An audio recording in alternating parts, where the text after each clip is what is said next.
السلام علیکم ورحمۃ اللہ وبرکاتہ۔ بسم اللہ الرحمن الرحیم۔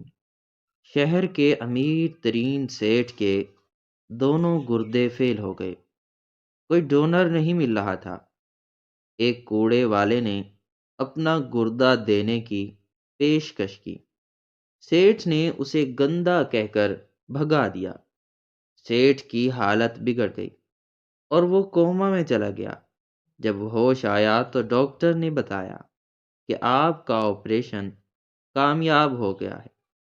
سیٹھ نے پوچھا کہ گردہ کس نے دیا؟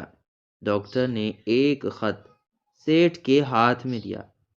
خط میں اسی کوڑے والے نے لکھا تھا کہ سیٹھ صاحب، میرا خون گندا سہی مگر دل صاف ہے۔ میں وہی بدقسمت باپ ہوں جس کی بیٹی کو آپ نے دسمبر کی وہ شام قیامت کی طرح ٹوٹی تھی۔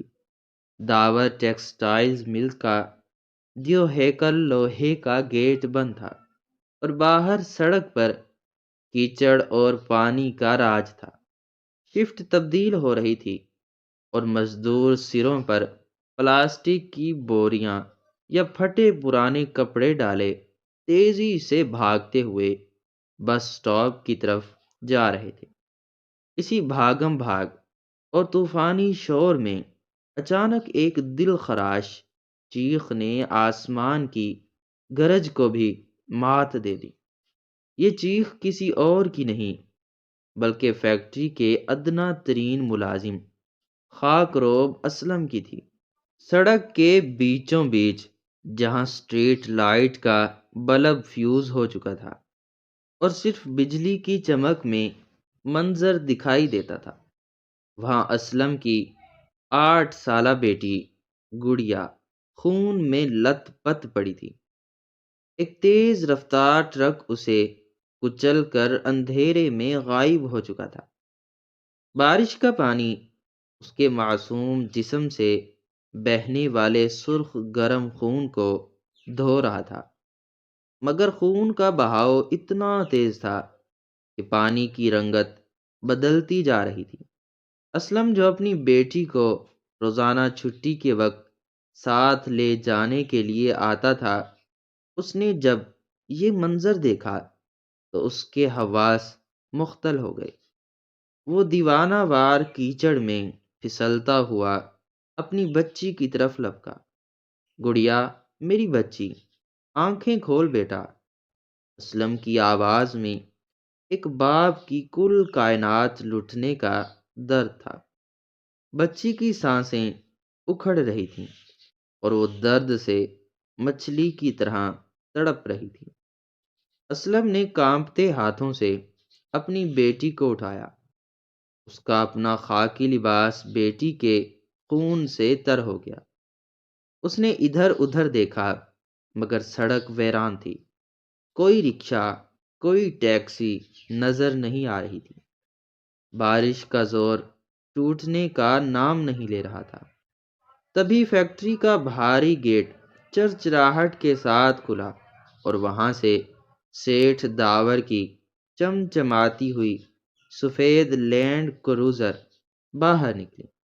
سیٹھ داور جو اس شہر کا سب سے امیر اور با اثر صنعت کار تھا، اپنی گرم اور آرام دہ گاڑی میں پچھلی نشست پر بیٹھا موبائل پر کسی ڈیل کی بات کر رہا تھا۔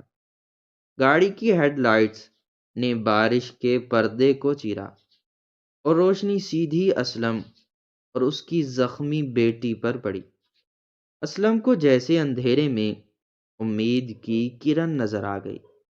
وہ اپنی بیٹی کو سینے سے چپکائے ننگے پاؤں گاڑی کی طرف بھاگا۔ وہ درد اور امید کی ایک ایسی تصویر تھا جسے دیکھ کر پتھر بھی موم ہو جائے۔ اسلم نے گاڑی کے بونٹ پر ہاتھ مارا اور ڈرائیونگ سیٹ کی کھڑکی پر دیوانہ وار دستک دی۔ سیٹھ صاحب روکو، خدا کے لیے گاڑی روکو۔ ڈرائیور نے گھبرا کر بریک لگائی۔ گاڑی اسلم سے چند انچ کے فاصلے پر رکی۔ سیٹھ داور نے ناگواری سے موبائل کان سے ہٹایا اور شیشہ نیچا کرنے کا اشارہ کیا۔ شیشہ آہستہ سے نیچے سرکا اور اندر سے مہنگے پرفیوم کی خوشبو کے ساتھ ایئر کنڈیشن کی ٹھنڈی ہوا باہر آئی۔ اسلم گاڑی کی کھڑکی سے لپٹ گیا۔ اس کے ہاتھوں پر لگا کیچڑ اور بیٹی کا خون گاڑی کی بے داغ سفید باڈی پر لگ گیا۔ سیٹھ صاحب، رحم کریں، میری بچی مر جائے گی، کوئی سواری نہیں ہے، اسے ہسپتال لے چلیں، میں زندگی بھر آپ کی غلامی کروں گا، خدا کا واسطہ ہے صاحب۔ اسلم بلک بلک کر رو رہا تھا اور بارش کا پانی اس کے آنسوؤں کے ساتھ مل کر بہہ رہا تھا۔ گڑیا کی حالت غیر ہو رہی تھی۔ اس کا سر اسلم کے کاندھے پر ڈھلک چکا تھا۔ سیٹھ داور نے اپنی مہنگی اینک کے پیچھے سے اس منظر کو دیکھا۔ اس کی نظر بچی کے تڑپتے ہوئے وجود یا اسلم کی بے بسی پر نہیں گئی، بلکہ اس کی نظر سیدھی گاڑی کے دروازے پر لگی، خون اور کیچڑ کی لکیروں پر جم گئی۔ اس کے ماتھے پر بل پڑ گئے، چہرے پر کراہیت اور غصے کے تاثرات ابھرے۔ اس نے اپنی جیب سے ٹشو پیپر نکالا اور اپنی ناک پر رکھ لیا، جیسے وہاں کوئی تعفن پھیلا ہو۔ ہٹو پیچھے، سیٹھ کی آواز میں برف جیسی سرد مہری تھی۔ اسلم ایک لمحے کے لیے سن ہو گیا۔ صاحب، بچی مر رہی ہے صاحب، اس نے دوبارہ التجا کی۔ سیٹھ داور نے حقارت سے اسلم کو گھورا اور وہ تاریخی جملہ کہا جس نے آسمان کو بھی دہلا دیا۔ تمہیں نظر نہیں آتا یہ امپورٹڈ گاڑی ہے، اس کے سیٹ کورز کی قیمت تمہاری پوری نسل کی کمائی سے زیادہ ہے۔ میں اپنی گاڑی میں یہ گندا خون نہیں لگنے دے سکتا۔ ہٹو یہاں سے، جاؤ کوئی چھکڑا یا رکشہ ڈھونڈو، خبردار جو دوبارہ میری گاڑی کو ہاتھ لگایا۔ سیٹھ نے ڈرائیور کو چلنے کا اشارہ کیا۔ اسلم نے چیخ کر گاڑی کا ہینڈل پکڑنا چاہا۔ صاحب، یہ گندا خون نہیں ہے، یہ معصوم بچی ہے، ظلم مت کریں۔ مگر ڈرائیور نے گاڑی کو ریس دی۔ اسلم کو ایک زوردار جھٹکا لگا اور وہ توازن برقرار نہ رکھ سکا۔ وہ اپنی بیٹی سمیت کیچڑ میں منہ کے بل گر پڑا۔ لینڈ کروزر کے پہیے کیچڑ اچھالتے ہوئے تیزی سے آگے بڑھ گئے اور سڑک پر صرف اس کی سرخ ٹیل لائٹس کا دھندلا سا عکس رہ گیا۔ اسلم کیچڑ میں لت پت اٹھا۔ اس نے اپنی بیٹی کو دیکھا۔ گڑیا نے آخری بار اپنی دھندلاتی ہوئی آنکھوں سے باپ کو دیکھا۔ اس کے لب ہلے، شاید وہ بابا کہنا چاہتی تھی، مگر اس کے حلق سے صرف خون کا ایک بلبلا نکلا اور اس کی گردن ایک طرف ڈھلک گئی۔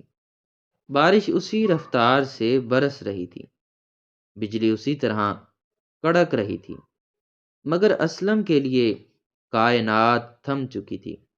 اس نے بیٹی کے مردہ جسم کو جھنجھوڑا۔ گڑیا، اٹھ بیٹا، سیٹھ چلا گیا، میں تجھے کندھے پر لے جاؤں گا، اٹھنا۔ مگر وہ روح جو پرواز کر چکی تھی واپس نہ آئی۔ اسلم نے آسمان کی طرف دیکھا اور ایک ایسی فلک شگاف چیخ ماری جس میں فریاد نہیں بلکہ ایک اعلان جنگ تھا۔ گندا خون، تو نے اسے گندا خون کہا سیٹھ، یاد رکھ، یہ خون تجھے کبھی معاف نہیں کرے گا۔ یہ زمین و آسمان گواہ ہیں، میرا یہ گندا خون ایک دن تیرے اس صاف وجود پر بھاری پڑے گا۔ اسلم وہیں سڑک کے کنارے بیٹی کی لاش کو گود میں لیے پتھر کا بت بن گیا۔ سیٹھ کی گاڑی میلوں دور جا چکی تھی، مگر اسلم کے کانوں میں وہ الفاظ پگھلے ہوئے سیسے کی طرح اتر چکے تھے، اور اسی لمحے ایک باپ مر گیا اور ایک زندہ لاش نے جنم لیا، جس کا مقصد اب صرف سانس لینا نہیں بلکہ قدرت کے انصاف کا تماشا دیکھنا تھا۔ شہر کے قدیم اور ویران قبرستان میں صبحوں کا سناٹا چھایا ہوا تھا۔ کلات کی طوفانی بارش تھم چکی تھی، مگر ہر طرف گیلی مٹی کی مہک اور درختوں سے ٹپکتے پانی کی آوازیں ماحول کو مزید سوگوار بنا رہی تھیں۔ قبرستان کے ایک کونے میں ایک چھوٹی سی کچی قبر ابھی ابھی تیار ہوئی تھی۔ اس پر پڑے گلاب کے پھول مرجھائے ہوئے تھے اور اگربتیاں بجھ چکی تھیں۔ اسلم قبر کے سرہانے گھٹنوں کے بل بیٹھا تھا۔ اس کی آنکھیں خشک اور ویران تھیں، جیسے صحرا کی ریت ہو۔ فیکٹری کے چند مزدور اور محلے والے فاتحہ خوانی کے بعد جا چکے تھے۔ کچھ نے اسے دلاسا دیا تھا کہ صبر کرو اسلم بھائی، اللہ کی یہی مرضی تھی، بچی کی اتنی ہی عمر لکھی تھی۔ مگر اسلم جانتا تھا کہ یہ پورا سچ نہیں ہے۔ عمر تو شاید اتنی ہی لکھی تھی، مگر موت کا سبب اللہ نے ایک فرعون کے تکبر کو بنایا تھا۔ وہ اکیلا وہاں بیٹھا مٹی کے اس ڈھیر کو گھور رہا تھا جس کے نیچے اس کے کلیجے کا ٹکڑا ابدی نیند سو رہا تھا۔ اس کے ذہن میں بار بار کل رات کا منظر چل رہا تھا، وہ سفید گاڑی، وہ بند ہوتا شیشہ، اور وہ الفاظ گندا خون۔ یہ دو الفاظ اس کے دماغ میں کسی ہتھوڑے کی طرح برس رہے تھے۔ اس نے اپنی ہتھیلیوں کو دیکھا جو اب صاف تھیں، مگر اسے ان پر اپنی بیٹی کا گرم لہو محسوس ہو رہا تھا۔ نہیں گڑیا، تیرا خون گندا نہیں تھا۔ اس نے قبر کی گیلی مٹی پر ہاتھ پھیرتے ہوئے سرگوشی کی۔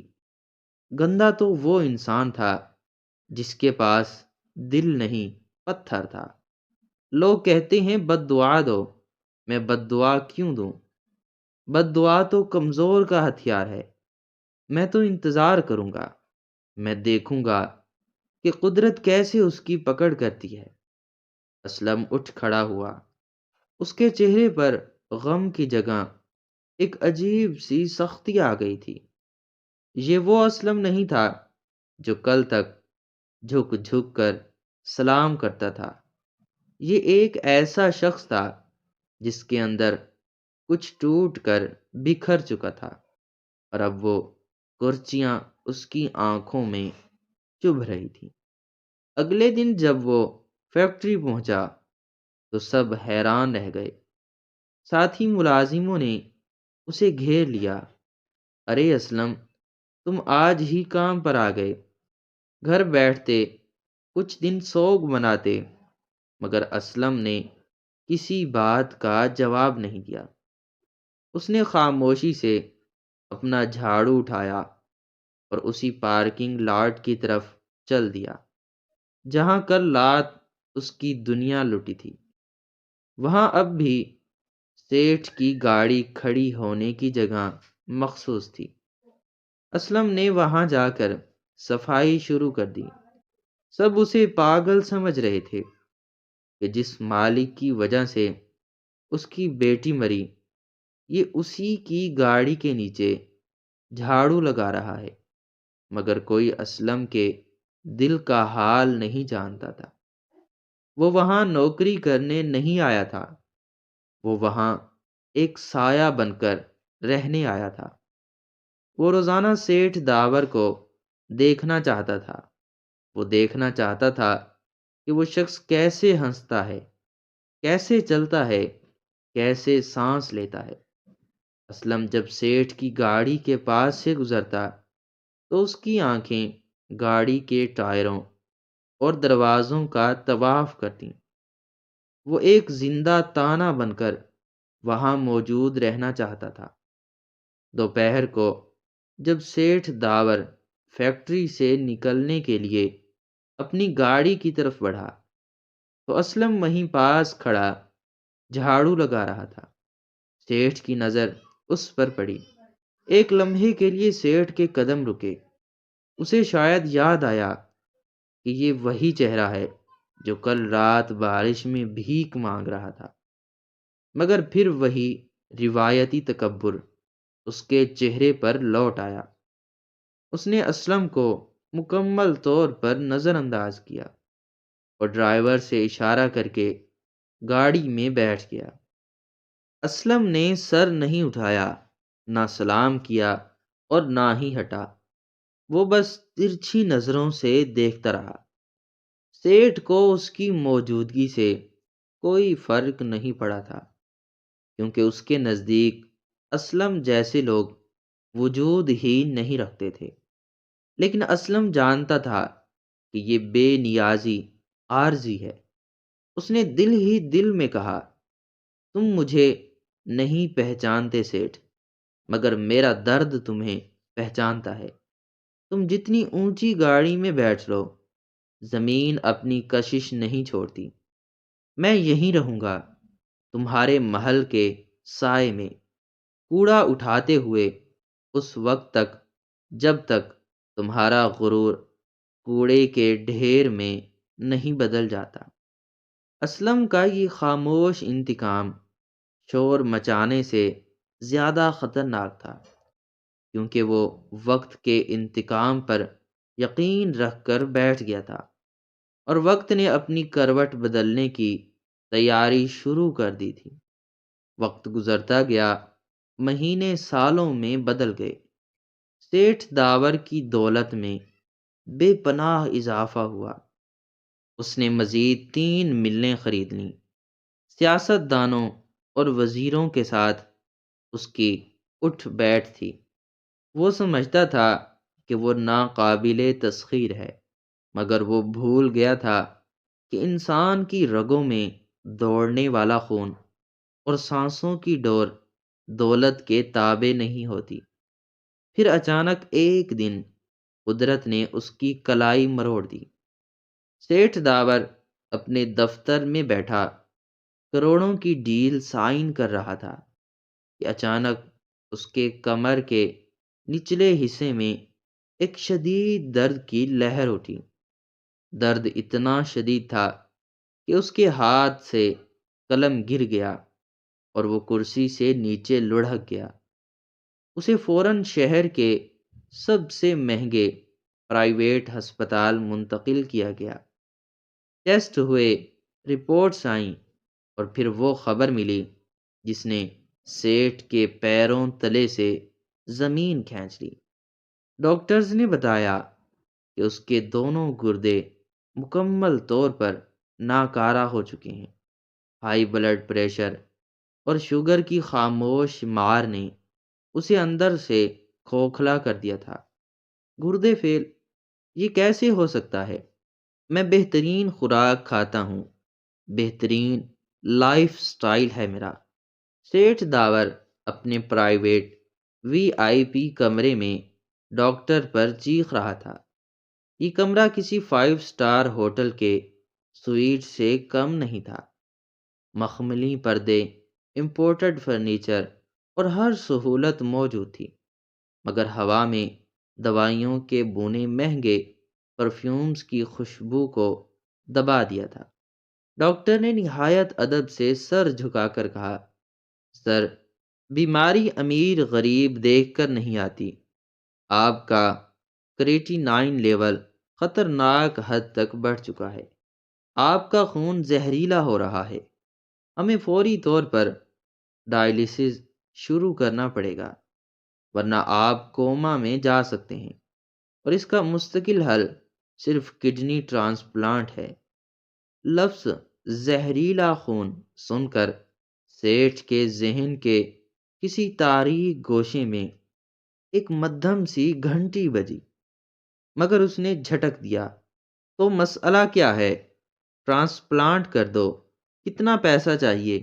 1 کروڑ، 2 کروڑ، دنیا کے جس کونے سے گردہ ملتا ہے منگواؤ، میرے پاس وقت نہیں ہے اس مشین پر لیٹنے کا۔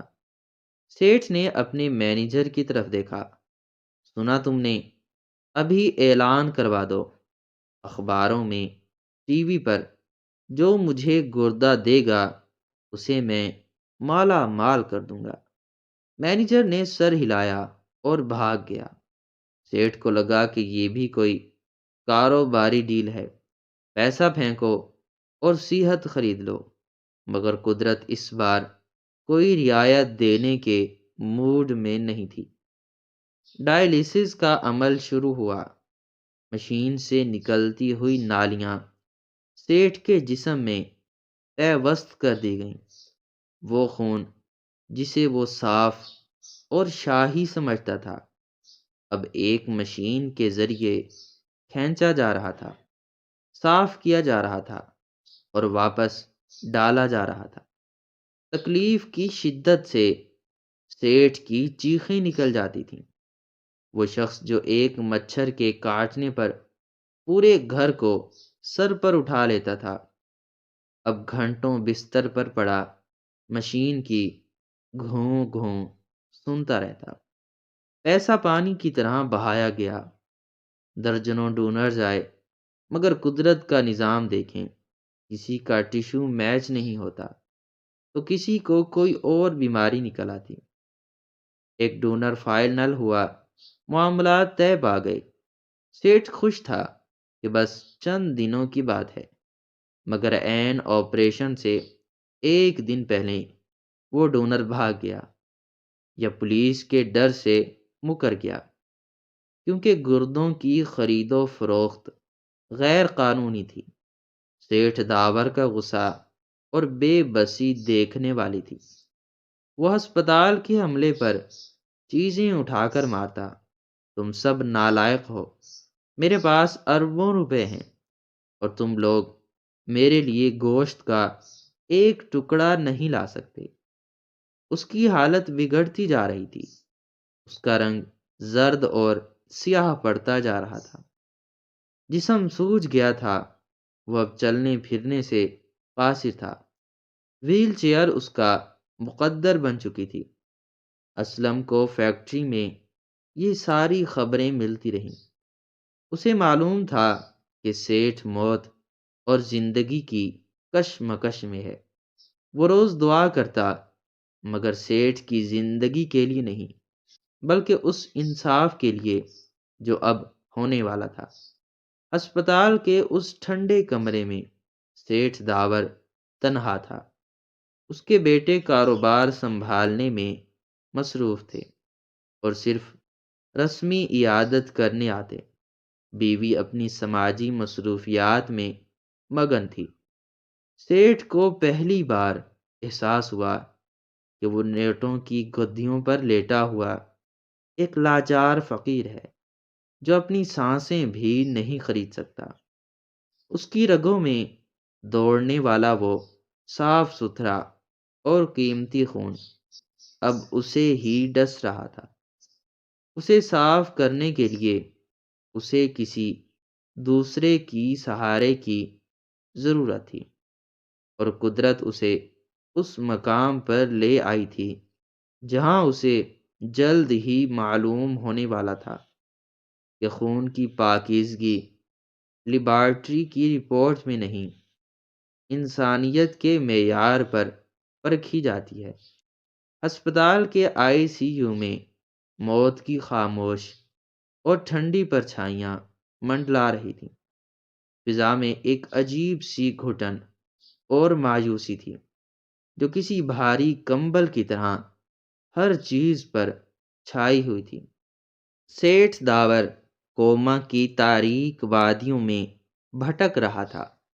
اس کا وہ جسم جو کبھی طاقت اور تکبر کا استعارہ تھا، اب سوج کر کپا ہو چکا تھا۔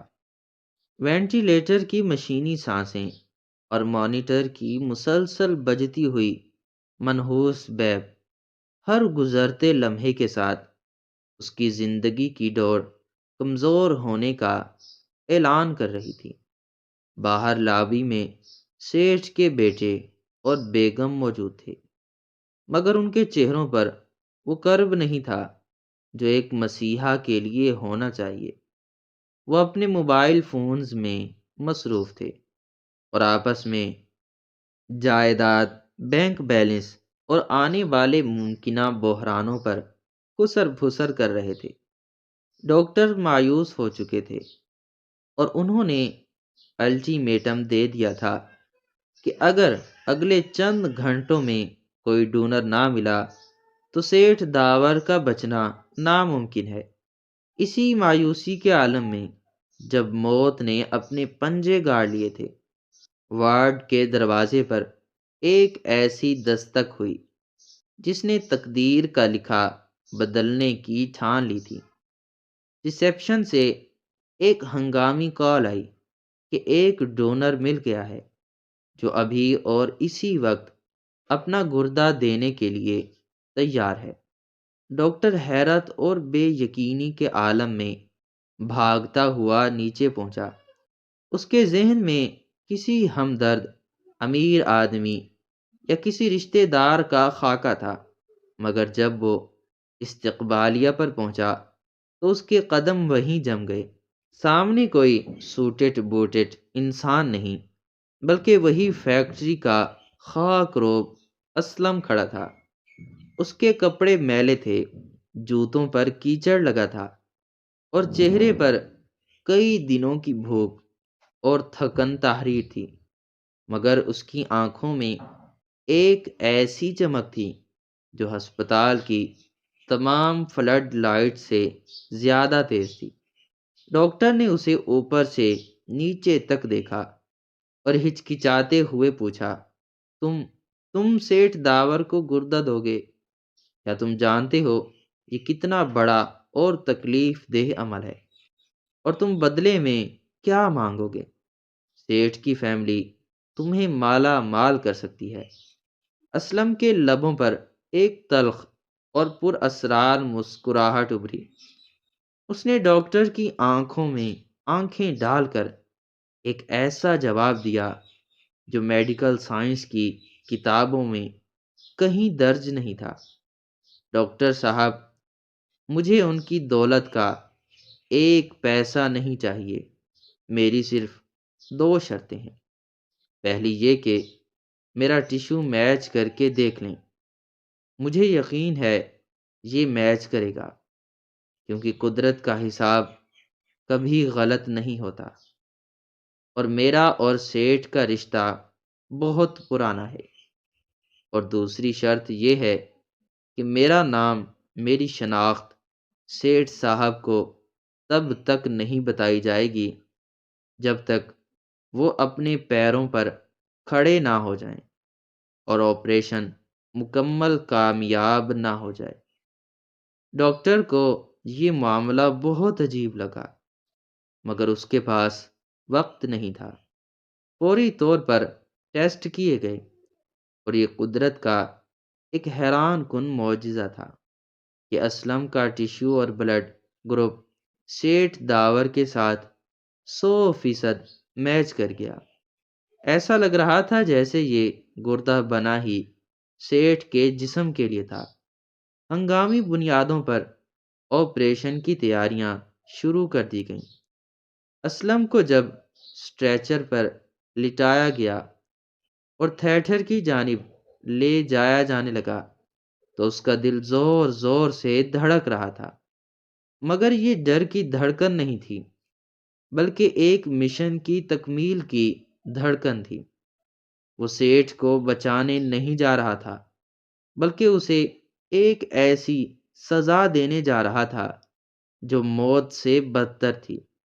آپریشن تھیٹر کی تیز سفید روشنیوں میں جب اسے بے ہوشی کا ماسک لگایا گیا تو اس کے ذہن کے پردے پر آخری تصویر اپنی بیٹی گڑیا کی آئی جو بارش میں تڑپ رہی تھی۔ اس نے دل ہی دل میں اس تصویر سے باتیں کی۔ دیکھ بیٹی، آج تیرا باپ اس فرعون کو وہ زندگی دینے جا رہا ہے جو اس کے لیے کسی عذاب سے کم نہیں ہوگی۔ آج سے تیرا باپ اس کے جسم میں داخل ہو کر اسے اندر سے تسخیر کرے گا۔ سرجنز نے اپنے نشتر سنبھالے، جسم کٹے، خون بہا، اور پھر وہ تاریخی لمحہ آیا جب ایک غریب اور گندے انسان کا گردہ نکال کر ایک امیر اور صاف انسان کے جسم میں منتقل کر دیا گیا۔ یہ صرف ایک عضو کی منتقلی نہیں تھی، یہ دو متضاد دنیاؤں کا ملاپ تھا۔ اسلم کا خون، وہ خون جسے سیٹھ نے اپنی گاڑی کی سیٹ پر لگنے سے بچایا تھا، اب وہی خون سیٹھ کی شریانوں میں طوفان بن کر دوڑنا شروع ہو چکا تھا۔ آپریشن کئی گھنٹوں تک جاری رہا۔ باہر سیٹھ کے گھر والے بے خبری میں بیٹھے تھے کہ اندر کون اپنی جان کا نذرانہ پیش کر رہا ہے۔ جب آپریشن کامیاب ہونے کا سگنل ملا تو سب کے چہروں پر خوشی کی لہر دوڑ گئی۔ سیٹھ کی جان بچ گئی تھی، مگر دوسری طرف ریکوری روم کے ایک تاریک اور سرد کونے میں اسلم درد سے کراہ رہا تھا۔ اس کے پیٹ پر ٹانکوں کا ایک لمبا اور گہرا نشان تھا جو اب تاحیات اس کے جسم پر رہنا تھا، مگر اسے اس جسمانی درد کی ذرہ برابر پرواہ نہ تھی۔ اسے ایک روحانی سکون تھا کہ اس نے سیٹھ کو مرنے نہیں دیا، کیونکہ مرنا تو آسان ہوتا ہے، ایک پل کا کھیل ہے، اصل سزا تو زندہ رہ کر ہر پل پچھتانا ہے۔ اسلم نے بامشکل آنکھیں کھولیں اور نرس سے کہا کہ اسے جلد از جلد ڈسچارج کر دیں۔ وہ سیٹھ کے ہوش میں آنے سے پہلے وہاں سے جانا چاہتا تھا۔ وہ نہیں چاہتا تھا کہ سیٹھ اس کی شکل دیکھے اور احسان مندی کا ڈرامہ کرے۔ وہ جانے سے پہلے صرف ایک چیز چھوڑ کر جانا چاہتا تھا، ایک خط، ایک ایسا خط جو اس پورے ڈرامے کا آخری اور سب سے اہم ایکٹ تھا۔ اس نے کانپتے ہاتھوں سے ایک پرچی لکھی، اسے لفافے میں بند کیا اور ڈاکٹر کے حوالے کر کے اندھیرے میں غائب ہو گیا۔ پیچھے رہ گیا تو صرف وہ سیٹھ جس کے جسم میں اب ایک مزدور کا دل دھڑک رہا تھا۔ 2 دن گزر چکے تھے۔ سیٹھ داور کی حالت خطرے سے باہر ہو چکی تھی۔ آئی سی یو کی مشینوں کی آوازیں اب موت کا نوحہ نہیں بلکہ زندگی کا نغمہ لگ رہی تھیں۔ سیٹھ نے آہستہ آہستہ اپنی بھاری پلکیں کھولیں۔ سفید چھت اور مہنگی دوائیوں کی خوشبو نے اسے بتایا کہ وہ زندہ ہے۔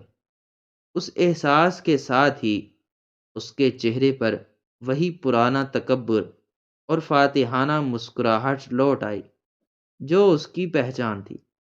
اسے لگا کہ اس کی دولت پھر جیت گئی ہے اور موت اس کے خزانے کے سامنے ہار مان گئی ہے۔ ڈاکٹر نے مسکراتے ہوئے جھک کر مبارکباد دی۔ سیٹھ صاحب، بہت بہت مبارک ہو، آپ ایک فائٹر ہیں۔ آپریشن 100% کامیاب رہا، آپ کو نئی زندگی مل گئی ہے، آپ کا نیا گردہ بہترین کام کر رہا ہے۔ سیٹھ نے ایک گہری سانس لی اور کمزور مگر اکڑ بھری آواز میں پوچھا، ڈاکٹر، کون تھا وہ جس نے مجھے گردہ دیا؟ اسے بلاؤ میرے پاس، میں اسے بلینک چیک دینا چاہتا ہوں۔ آخر اس نے سیٹھ داور کو بچایا ہے، اس کی قیمت تو آسمان سے باتیں کرے گی۔ ڈاکٹر کا چہرہ سنجیدہ ہو گیا، اس کی مسکراہٹ سمٹ گئی۔ اس نے اپنی جیب سے ایک مڑا تڑا میلا سا کاغذ کا ٹکڑا اور ایک لفافہ نکالا۔ سیٹھ صاحب، وہ ڈونر کوئی پیسے والا نہیں تھا، اور نہ ہی اس نے آپ سے 1 روپیہ لی ہے۔ وہ تو آپریشن کے بعد اپنی تکلیف کی پرواہ کیے بغیر، اپنی دوائیاں لیے بغیر ہی چلا گیا۔ بس یہ خط آپ کے لیے چھوڑا ہے، اور قسم دی تھی کہ یہ آپ کو تب دیا جائے جب آپ پوری طرح ہوش میں ہوں اور باتیں کر سکیں۔ سیٹھ حیران رہ گیا۔ پیسے نہیں لیے؟ پاگل ہے کیا؟ آج کل کے دور میں کون اتنا بڑا احسان مفت میں کرتا ہے؟ خیر، لاؤ یہ خط دکھاؤ۔ سیٹھ نے کانپتے ہاتھوں سے وہ لفافہ تھاما۔ کاغذ بہت معمولی تھا، شاید کسی بچوں کی کاپی کا پھٹا ہوا صفحہ تھا، اور اس پر لکھائی بھی ٹیڑھی میڑھی تھی، جیسے کسی کم پڑھے لکھے انسان نے بڑی مشکل سے الفاظ جوڑے ہوں۔ سیٹھ نے اینک درست کی اور پڑھنا شروع کیا۔ سیٹھ صاحب، مبارک ہو، آپ کو زندگی مل گئی۔ آپ سوچ رہے ہوں گے کہ میں کون ہوں۔ میں وہ بدقسمت باپ ہوں جس کی بیٹی کو آپ نے کچھ عرصہ پہلے اسی ہسپتال کے باہر، اسی سڑک پر بارش اور کیچڑ میں تڑپتا چھوڑ دیا تھا، کیونکہ آپ کو ڈر تھا کہ آپ کی کروڑوں کی گاڑی کی سیٹ پر اس کا گندا خون نہ لگ جائے۔ آج قدرت کا تماشا دیکھیے کہ اسی خدا نے اسی گندے خون کو آپ کی رگوں میں بھر دیا ہے۔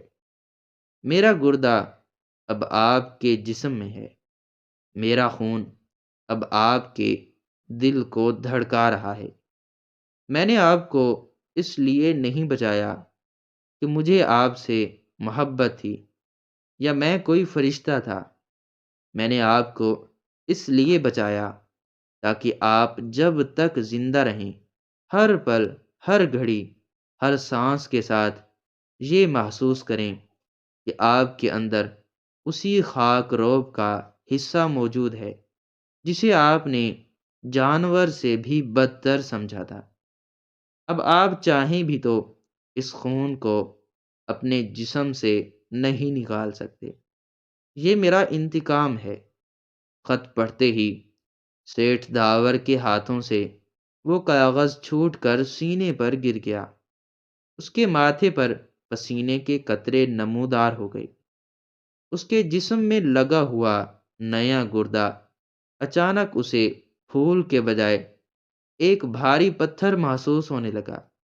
اس کا سانس پھولنے لگا، دل کی دھڑکن بے ترتیب ہو گئی۔ یہ نہیں ہو سکتا، یہ جھوٹ ہے، وہ بڑبڑایا۔ ڈاکٹر، یہ کیا بکواس ہے؟ بتاؤ کون تھا وہ، مجھے اس کا چہرہ دیکھنا ہے۔ ڈاکٹر نے لا علمی کا اظہار کیا، مگر اتنا بتایا کہ وہ ابھی کچھ دیر پہلے ہی ڈسچارج ہو کر لابی کی طرف گیا ہے۔ یہ سنتے ہی سیٹھ داور پر ایک جنون طاری ہو گیا۔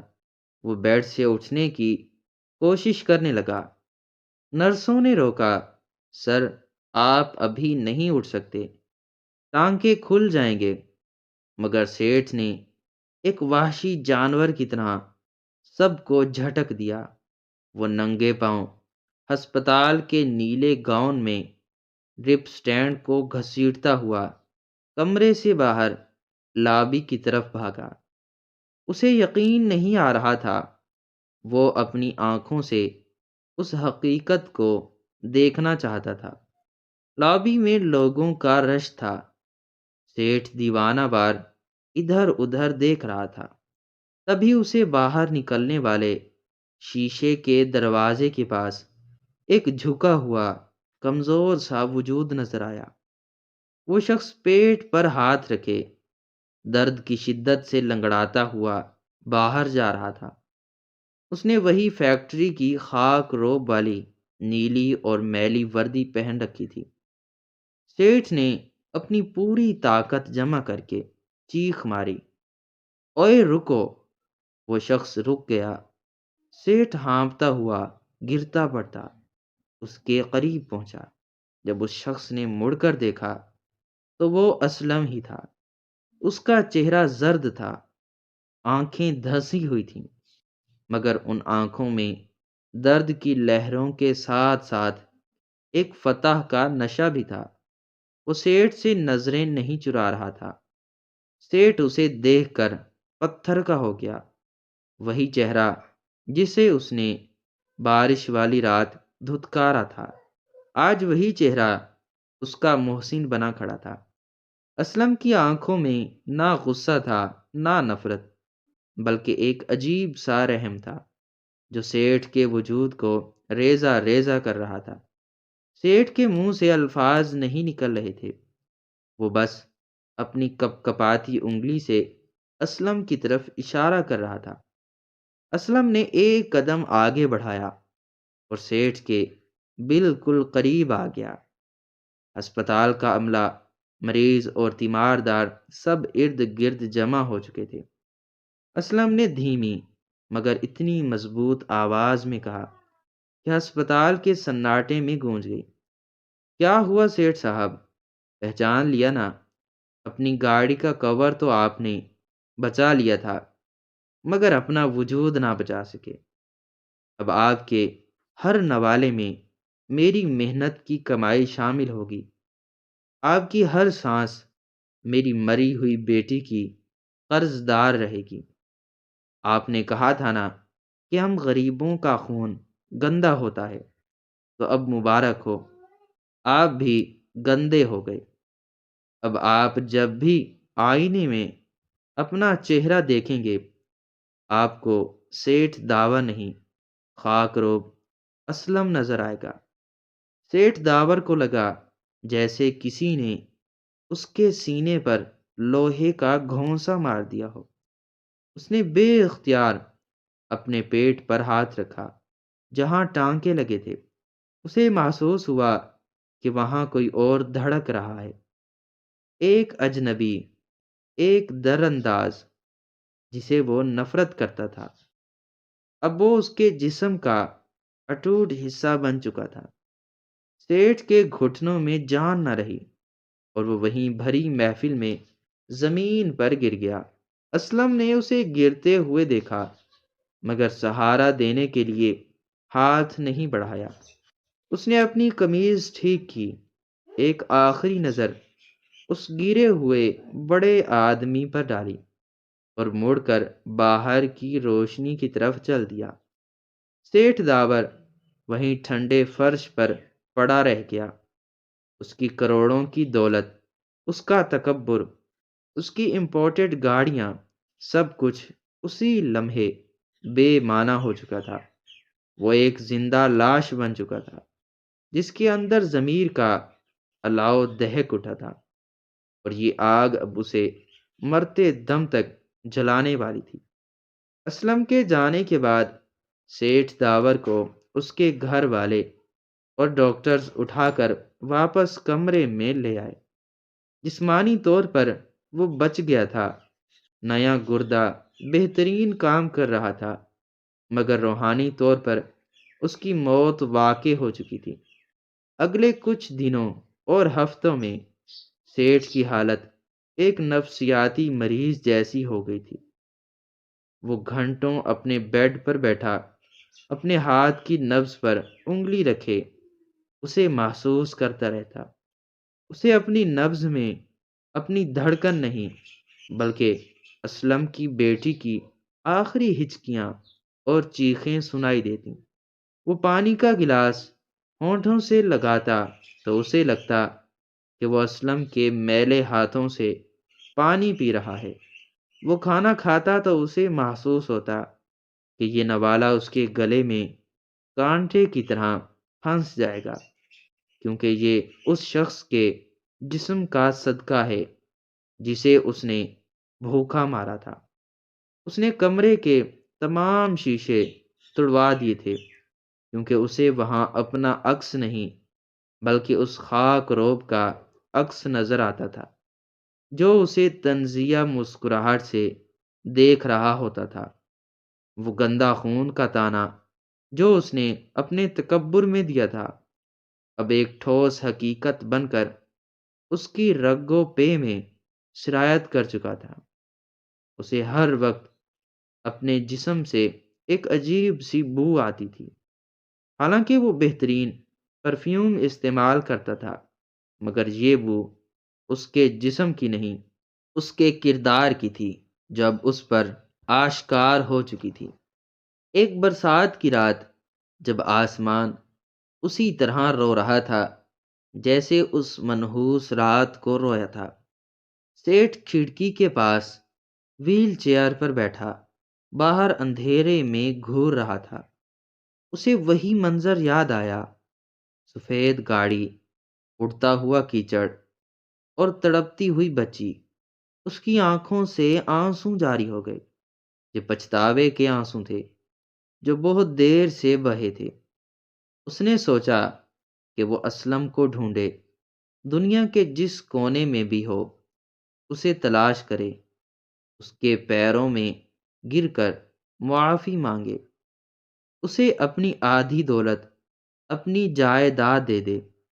شاید اس کا ضمیر کچھ ہلکا ہو جائے، مگر پھر اسے اسلم کے آخری الفاظ یاد آئے، مجھے پیسے نہیں چاہیے، یہ میرا انتقام ہے۔ سیٹھ سمجھ گیا کہ دنیا کی کوئی دولت، کوئی ہیرا جواہرات اس بوجھ کو ہلکا نہیں کر سکتے۔ وہ اب عمر بھر کے لیے ایک ایسے قید خانے میں بند ہو چکا تھا جس کی دیواریں اس کے اپنے جسم کی تھیں۔ اس کا اپنا وجود ہی اس کا دشمن اور اس کا جیلر بن چکا تھا۔ ہسپتال سے مکمل ڈسچارج ہونے کے بعد سیٹھ داور پہلی بار اپنی فیکٹری گیا۔ ملازمین نے پھولوں کے ہار لے کر استقبال کیا، مگر سیٹھ کی نظریں جھکی ہوئی تھیں۔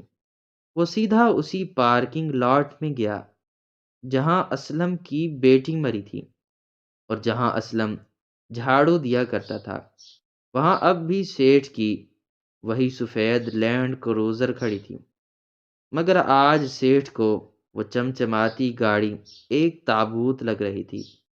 وہ وہیں بارش والے مقام پر کیچڑ کے بیچوں بیچ کھڑا ہو گیا۔ اس نے اپنے مہنگے جوتے اور کپڑے خراب ہونے کی پرواہ نہیں کی۔ وہ آسمان کی طرف دیکھ کر زار و قطار رونے لگا۔ اس کے ملازمین، مینیجر اور فیملی ممبرز حیران تھے کہ شہر کا سب سے طاقتور سیٹھ بچوں کی طرح کیوں رو رہا ہے۔ تب سیٹھ نے اپنے آنسو پونچھے اور وہاں موجود مجمع کو مخاطب کیا۔ اس کی آواز لرز رہی تھی، مگر اس میں سچائی کی وہ گونج تھی جو صرف پچھتاوے سے آتی ہے۔ سیٹھ نے اپنے سینے پر ہاتھ رکھا اور کہا، لوگوں غور سے سن لو، میں نے پوری زندگی اپنے تکبر میں یہی سمجھا کہ گندا خون وہ ہوتا ہے جو غریب کی رگوں میں بہتا ہے، جو میلے کپڑوں کے نیچے چھپا ہوتا ہے، جو جھگیوں اور نالیوں کے کنارے رہنے والوں میں ہوتا ہے۔ مگر آج مجھے قدرت نے بتا دیا کہ میں کتنا غلط تھا۔ گندا خون غریب کا نہیں ہوتا، گندا خون وہ ہوتا ہے جس میں احساس مر جائے، جس میں تکبر کا زہر شامل ہو جائے، جو دوسروں کے درد پر نہ تڑپے، اور جو اپنی گاڑی بچانے کے لیے کسی کی جان لے لے۔ اسلم کا خون گندا نہیں تھا، وہ تو آب زمزم کی طرح پاک تھا کہ اس نے اپنے دشمن کو بھی زندگی دے دی۔ گندا خون میرا تھا جو سفید کپڑوں، امپورٹڈ پرفیومز اور مہنگی گاڑیوں میں چھپا ہوا تھا، مگر اندر سے سیاہ، زہریلا اور بدبودار تھا۔ آج اس خاک روب کا خون میری رگوں میں بہہ رہا ہے، اور یہی میری زندگی کی سب سے بڑی اور تلخ سچائی ہے کہ ایک گندے اور مردہ ضمیر انسان کو زندہ رکھنے کے لیے ایک پاک اور زندہ دل انسان کے خون کی ضرورت پڑی۔ انسان کا مرتبہ اس کے خون کے گروپ، اس کی نسل یا بینک بیلنس سے نہیں، بلکہ اس کے ظرف، اس کے احساس اور اس کی انسانیت سے طے ہوتا ہے۔ کہانی یہاں ختم ہو گئی، مگر اس سیٹھ کی باقی زندگی ایک چلتی پھرتی عبرت گاہ بن گئی، اور دنیا کو یہ سبق دے گئی کہ کبھی کسی کو حقیر مت سمجھنا، کیونکہ وقت کا پہیہ جب گھومتا ہے تو شاہ کو گدا کے قدموں میں گرتے دیر نہیں لگتی۔